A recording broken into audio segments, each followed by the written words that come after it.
നമസ്കാരം, കൊട്ടാരക്കര മീഡിയയിലേക്ക് സ്വാഗതം. ലഹരി കേസിൽ നടൻ ഷൈൻ ടോം ചാക്കോയെ അറസ്റ്റ് ചെയ്തു.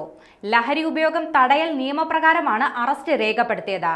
നടനെതിരെ ലഹരി ഉപയോഗം, ഗൂഢാലോചന എന്നിവയടക്കമുള്ള ജാമ്യമില്ലാ വകുപ്പ് പ്രകാരം കേസെടുത്തതിന് പിന്നാലെയാണ് പോലീസ് അറസ്റ്റ് രേഖപ്പെടുത്തിയത്. 10 മുതൽ 20 വർഷം വരെ തടവ് ശിക്ഷ ലഭിക്കാവുന്ന കുറ്റമാണിത്. ഷൈൻ താമസിച്ചിരുന്ന ഹോട്ടലിൽ ഡാൻസ് ഹൗസ് സംഘം പരിശോധന നടത്താനെത്തിയപ്പോൾ താരം സിനിമാ സ്റ്റൈലിൽ ഓടി രക്ഷപ്പെട്ടിരുന്നു. ഇതിന്റെ അടിസ്ഥാനത്തിൽ ഇന്ന് ചോദ്യം ചെയ്യലിനായി ഹാജരാകാൻ പോലീസ് ഉദ്യോഗസ്ഥർ നിർദ്ദേശം നൽകിയിരുന്നു. ഇതിനെ തുടർന്നാണ് ഇന്ന് രാവിലെ താരം എറണാകുളം നോർത്ത് പോലീസ് സ്റ്റേഷനിൽ ഹാജരായത്. ചോദ്യം ചെയ്യലിന് പിന്നാലെയാണ് ഇപ്പോൾ അറസ്റ്റ് ചെയ്യാനുള്ള തീരുമാനത്തിലേക്ക് പോലീസ് എത്തിച്ചേർന്നത്. അതേസമയം ഷൈന്റെ മൊഴികളിൽ വൈരുദ്ധ്യമുണ്ടെന്നാണ് പോലീസ് പറയുന്നത്. ഹോട്ടലിൽ ഡാൻസ് ഹൗസ് സംഘം അന്വേഷിച്ചെത്തിയ നഗരത്തിലെ പ്രധാന ലഹരി ഇടപാടുകാരൻ സജീറിനെ അറിയാമെന്ന് ഷൈൻ മൊഴി നൽകിയിട്ടുണ്ട്.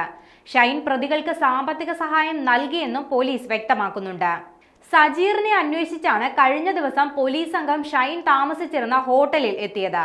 എന്നാൽ ലഹരി ഇടപാടുകളിൽ തനിക്ക് പങ്കില്ലെന്നാണ് ഷൈന്റെ വാദം. ഡാൻസ് ഹൗസ് സംഘത്തെ കണ്ട് ഗുണ്ടകളാണെന്ന് തെറ്റിദ്ധരിച്ചത് കൊണ്ടാണ് ഹോട്ടൽ മുറിയിൽ നിന്നും ഇറങ്ങി ഓടിയതെന്ന് ഷൈൻ ടോം ചാക്കോ പോലീസിനോട് പറഞ്ഞിരുന്നു.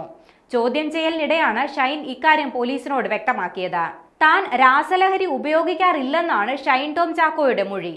എന്നാൽ മൊഴി വിശ്വാസയോഗ്യമല്ലെന്നാണ് പോലീസിന്റെ വിലയിരുത്തൽ. നടന്റെ ഫോൺ കോളുകളും പണമിടപാടുകളും ഉൾപ്പെടെ പരിശോധിച്ചാണ് പോലീസ് അറസ്റ്റിലേക്ക് കടന്നത്. 3 ACPമാരുടെ നേതൃത്വത്തിലായിരുന്നു ഷൈനിനെ ചോദ്യം ചെയ്തത്.